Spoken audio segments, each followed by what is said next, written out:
هاي يا أصحابي الحلوين، هنكمل سلسلة أسبوع الآلام وهنعرف مع بعض أحداث كل يوم بيوم. النهاردة هنتكلم عن يوم الخميس، خميس العهد. أنا النهاردة قاعدة مع بابا يسوع وتلاميذه وكلهم حوالين المائدة.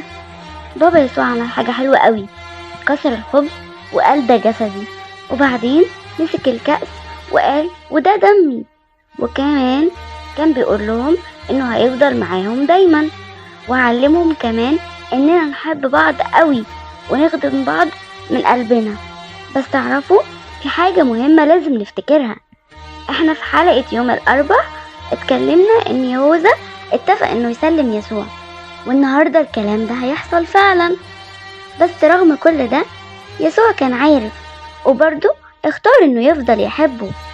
تعالوا نقول مع بعض شكرا يا بابا يسوع على حبك الكبير، وافتكروا دايما أجمل حاجة ممكن نعملها هي الحب والعطاء يا صحابي.